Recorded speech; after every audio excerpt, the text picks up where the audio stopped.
Hello friends, today I am going to discuss the three information security management points. One is the copyright protection of the information produced by the FOA team members.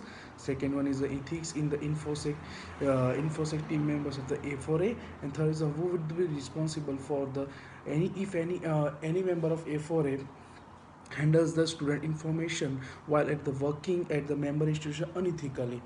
Now we'll start with the copyright protection work point. As A4A is a non-government organization, it funds all its activities and projects from the public donations. A4A was mainly established to help the small private and public colleges and universities of Southeast Asia and Australia. In order the academics professional can provide volunteer service for the development of the management institution. A4A also recruits some short-term assignments maybe at the member institutions and once recruited to a project.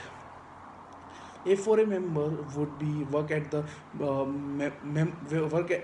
member institution quite effectively for the copyright protection of the information produced by the members of A4A. All such information would be stored and handled by the information system of A4A, irrespective to the locations where the member works. If the person works on the Southeast Asia, it find stores on the Southeast Asia. Otherwise, it's where the if a person works in the Australia, then works to store in the Australia.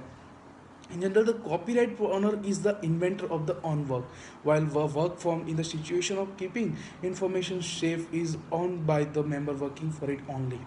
According to the Copyright Act of Australia, it is intended that the Act does not require any achievement of formalities like registration or payment or publication in order to attain security in Australia or any other nation in that is part to the international copyright treaty.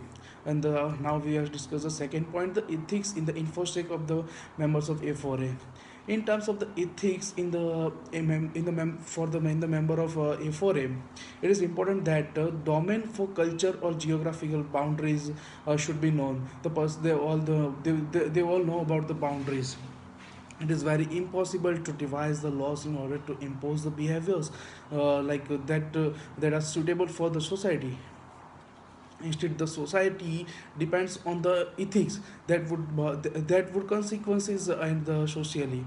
Unlike the laws, they cannot be just enforced with the individual, but in fact, every different individual might have many ethical beliefs. It is also the responsibility of A4A and its team members to establish the code of ethical behavior so that people can strive to attain and live by. In many countries, only the ethics would be sufficient to run the social functionality. And now we discuss the third point: the who is the responsible for the if any member of A4A handles the information of student while they're working at the member institution unethically.